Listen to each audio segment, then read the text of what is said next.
Dear viewers, our first guest for this evening is Sharifuddin Sufi, the Vice President of the Indian Muslim Association here in Kuwait. Good evening, Sharifuddin. Very good evening to you, Rita.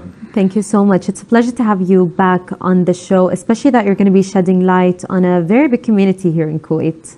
Yes, my pleasure too. And thank you very much for inviting. Thank you. So to start off, can you give us a small introduction on the Indian Muslim Association, also known as IMA? Yeah, thank you for the question. And first of all, we would like to extend our thanks to Kuwait government and also to team of KTV2 for providing us opportunity to give us some highlight on Indian Muslim Association. Indian Muslim Association is probably one of the largest associations in Kuwait and one of the oldest associations in Kuwait. Yes. We restructured ourselves in 1992 to call it as Indian Muslim Association, and since then we are doing a lot of activities. One of the very important activities which is highlighted in Kuwait is our activities under the patronage of Ministry of Awqaf and Islamic Affairs. Yes. And they are providing to conduct various educational awareness activities. And this activities is very much popular in Kuwait, and thousands of people are benefiting every week from our various kinds of discourses and lessons. Also, we conduct activities to promote peace, harmony, understanding among the Indian diaspora in Kuwait, irrespective of their religion or education or linguistic barriers and differences. So this is also, in a way benefited people to come together and to work as one community. And also we conduct several social service activities when our people are in difficulty in Kuwait. As a community, we understand our responsibility and we take care of their affairs. And whenever we have some issues in back home, like natural calamities or man-made calamities, and if some NGOs appeal for their help, we as a community living in Kuwait, and you can say to some extent affluent community living in Kuwait, we feel our responsibilities and try to help them back home in India. That's amazing. So we can say the association is giving help to Indians here in Kuwait, but also back home for their families, just in case anything goes wrong. Yes. This is because we feel our responsibility. We, of course, one day we are going back and we feel our responsibility towards our people living in India. Yes. So there are a lot of such opportunities. India is a huge country, and every time you get such opportunities, and there are so many NGOs working for that, and for this good humanitarian cause. All these are humanitarian cause. Whenever we feel our responsibility and we can play a bit humble role in that, we always do that. It's amazing to be able to give back, and of course, good luck with all the future work. But why was this association established to start with, and when was it established? We were doing this kind of classes from long time before the invasion, but after the invasion, we felt that it should be channelized like Indian Muslim associations. Yes. So, and especially Ministry of Awqaf, they are very much concerned that such a big diaspora is living, and Indian community has a unique features in the sense they have their own language and multiple languages, and they are living in Kuwait. So Ministry of Awqaf always feels that they should come in the ministry's banner and work something positive in Kuwait, and they should be given an opportunity to live as a community, as a Jaliya. Of course. Okay, non-Arabic speaking community. So that's why we registered ourselves in Ministry of Awqaf and Islamic Affairs, and they give us this opportunity to work as a community, and this gives us a chance and opportunity to work for Indian Muslim community living in Kuwait. And meanwhile, it's not only Muslim community. Yes. Indian community in general. It's necessary that we have to live together like one family, and we have to promote understanding and friendship. This also necessitated that there should be such association, and we are focusing on that. This gives us opportunity here. That's perfect. So it's not only for Muslims, as you mentioned, regardless of the name, it's open to all the Indians, I can guess, that would like to join. You said it's more of an educational society, and the activities are very much to do with education. So who can join? Is there a certain age? Yeah, anyway, you see, Indian Muslim Association, it's anybody can welcome to join us. Okay, and mainly some of our activities which is oriented toward Islamic educations, Muslims can join us. Of course. And the activities which is focused on promoting friendship, harmony, and cultural understanding, anyone living in Kuwait can join us. And particularly because our segment is Indian community, we welcome Indian community, because in Kuwait, the good thing is the Kuwait has given opportunity for all communities to come together, join together, and promote their activities, which is harmonious and which is beneficial to human beings, diaspora living in Kuwait. So anyone who is interested in our activities, you are welcome to join. We have our website, imakuwait.org, and anybody can visit our website, and if they feel comfortable to join us, they are welcome to join. So to sign up, they just need to visit the website, and that's where they can get all the information? All the information, yes. Okay, all perfect. The informations are available, and frequently we promote our news through the various news portals and the local dailies published in Kuwait. Yes. So that's how people get to know about ourselves. Perfect. So can we talk about what IMA has done to give back to Kuwait society? You mentioned in the beginning that the society is trying to help each other within this association, also trying to send help back home if anything happens. But what is it doing in terms of the Kuwaiti society? Very good question, Rita. We are all, alhamdulillah, living in Kuwait, and we are thankful for Kuwait for giving us a good opportunity to have a beautiful and comfortable life in Kuwait. Yes. And it becomes our responsibility to give back to Kuwait as well.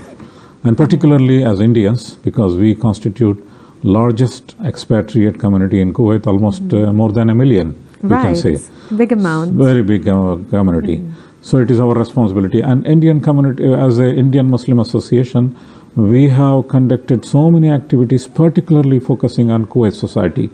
One of the activity is contributing to the blood donations. Okay. We conduct this activity very often, and our volunteers take interest to join this blood donation campaign, and this is very much appreciated by the Kuwait society and particularly Ministry of Awqaf and Islamic Affairs.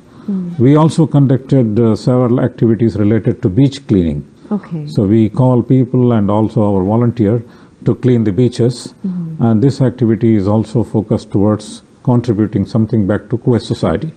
Right. And one more activity we have done is tree plantation. As you all know, as expatriate, we live for some years, 20, 25, 30 years, and one day we will go back after retirement. But make sure that we have something left behind, legacy in Kuwait. And believe me, the trees we have planted 5 years ago, 10 years ago, now it has grown big, and it is giving shade and all benefits to Kuwait society. Yes. As per the teachings, we believe, Islamic teachings also, there is a saying by Prophet Muhammad that Man yaghrisu gharsan aw yazra'u zar'an faya'kulu minhu at-tayru aw insanun aw bahimatun illa kana lahu bi sadaqah. Yes. Which means if somebody put a seed or plant a tree, then if birds or animals or human beings are benefiting from it, it will be considered as charity. Right. So this charity also we are giving, and a lot of people are benefit. Kuwait in society is benefiting from that. And whenever there is, some kind of campaign within Kuwait, like Save Water campaign, for example, we also support this campaign, and we conduct our own campaigns to save water, save electricity, and this kind of campaign. And also one more thing is Ministry of Awqaf inform us about so many issues they are concerned with. For example, they say that employees should be more dutiful and more responsible and have to have honesty. So they say promote this idea among your classes, among you and your Friday sermons.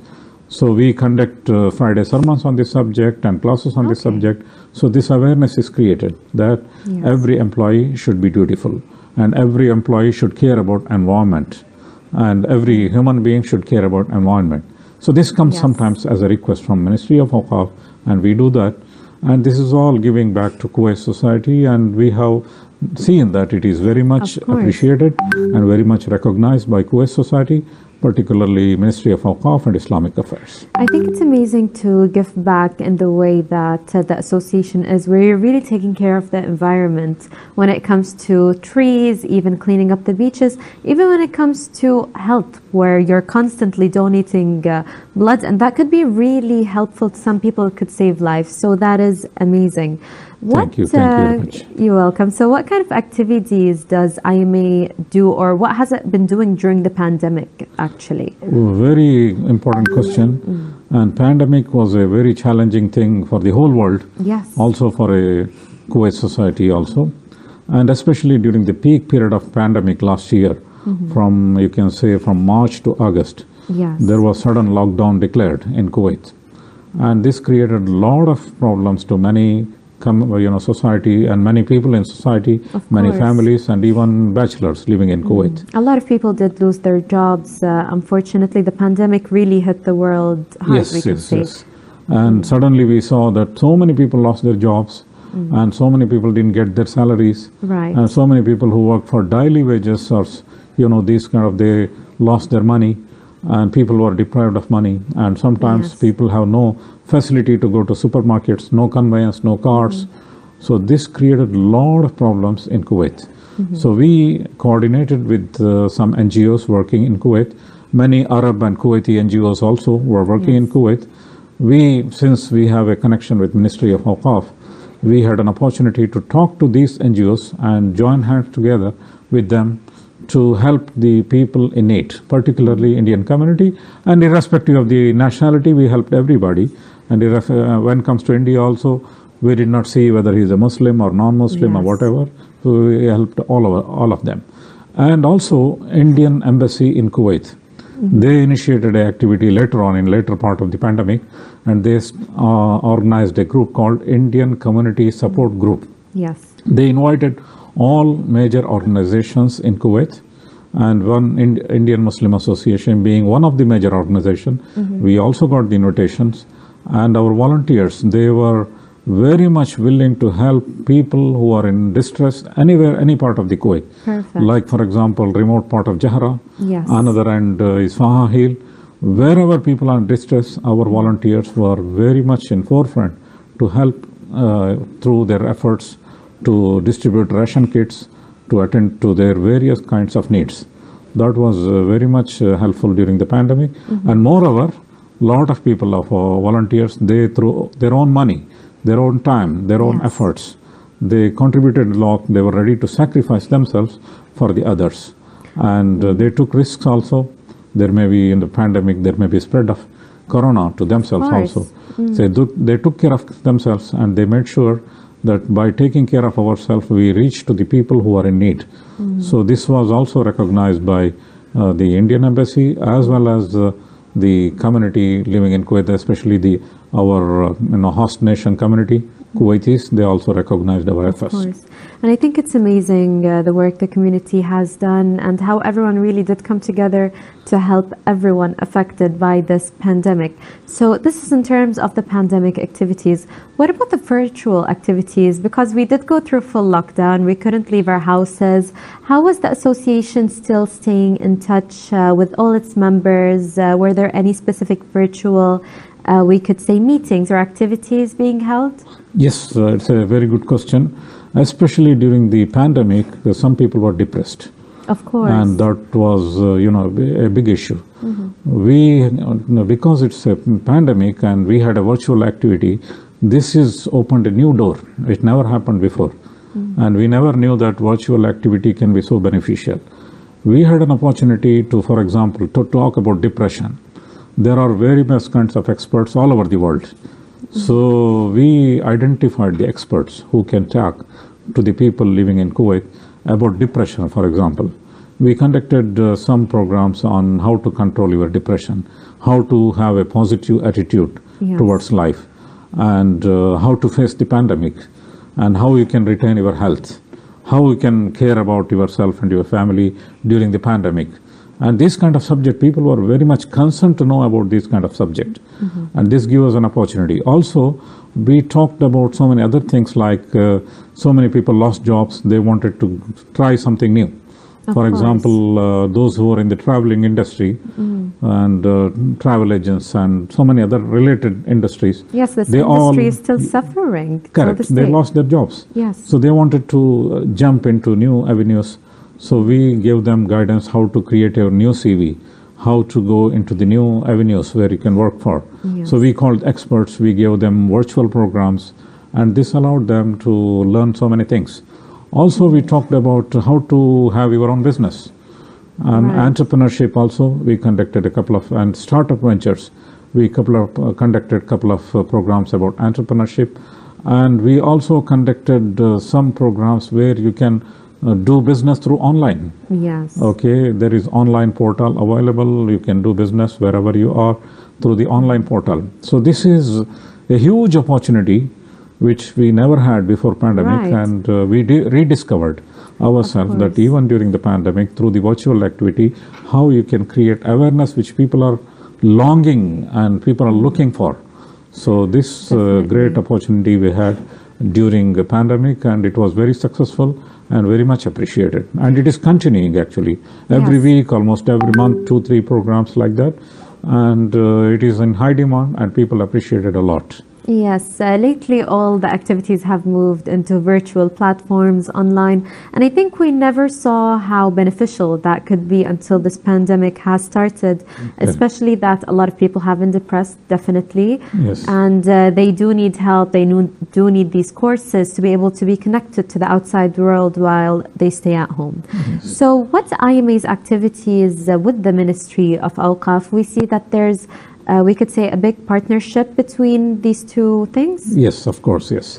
Ministry of Awqaf and Islamic Affairs in Kuwait, we are again very much thankful to Kuwait government and Kuwait society, and particularly Ministry of Awqaf and Islamic Affairs. Yes. They have given us a lot of freedom, lot of encouragement, and forum and opportunity to use their logo to conduct various activities. So we conduct Islamic and religious educational awareness classes in 30 places in Kuwait in masjids. So Awqaf has given us permission to conduct this. Yes. Also, Awqaf has given us permission to conduct, khutbah, which is Friday sermon in Yes. Kuwait in various languages. When come to classes, we conduct it in various Indian languages, so that it may reach to educated, semi-educated, less educated, Of course. uneducated people. So this is all we appreciate. It could Ministry. cover really all segments of the society. Correct, yes. It's a various segments. So this is really a great thing with the Ministry of Awqaf, that they have initiated this role and given us opportunity and encourages us also Of course. to conduct this. That's And also great. one more thing we conduct is summer Islamic classes. A lot of people, they don't travel in summer, and their children, they want some activity. So we conduct summer Islamic classes under the banner of Ministry of Awqaf, which is very much popular as well. And due to high demand from 2021, we are starting Saturday classes, Saturday Islamic classes for children who are very much interested Perfect. to learn every week. And this is also under the banner of Ministry of Awqaf. So Ministry of Awqaf and Islamic Affairs has encouraged us, supported it every time, and through their banner, we are considered as one of the very active community in Kuwait, conducting various activities using the banner of Ministry of Awqaf and Islamic Affairs. That's great, especially that you guys are focusing on education, which we can really benefit from now that we have a lot of free time. Sharifuddin, thank you so much for all the information. Do you have any final words or advice for the Indian community here in Kuwait, especially when it comes to Hala February? Thank you, Rita. Very beautiful questions you asked. Thank you. As a major community in India, in Kuwait, which is almost 1 million people living in Kuwait, it's our responsibility that we have to do everything to prevent the spread of this pandemic. Yes. So we have to follow the regulations given by Ministry of Health and the authorities in Kuwait, that we have to do our level best. Our message to Indian community in particular is always wear masks and maintain social distancing, avoid gatherings. Yes. And Indian community like gatherings, especially. Virtual platform is a beautiful platform, it can be utilized. And also when we are safe, we are healthy, and we feel ourselves that in a better position, there are a lot of needy people around. Identify them and help them. This is very much required. And focus on yourself, remain yourself safe, and keep your family safe, and keep your kith and kins and people nearby safe. Then also we have a responsibility towards Indian community and non-Indian community and Kuwait society in general. We have to feel that responsibility, and we have to do it in such a way that people have enough entertainment also, but in a Yes. virtual platform without spreading the pandemic more. Which is really important. Yes. Thank you so much. And thank you for all the amazing work IMA is doing here in Kuwait, and good luck with all future activities. Thank you, Rita. Thank you very much. And thank you for giving this opportunity. It was pleasure meeting you. Thank you. Dear viewers, we had with us Sharafuddin Sufi, the Vice President of Indian Muslim Association. And now we're going to be viewing a report on the heart's condition with COVID-19.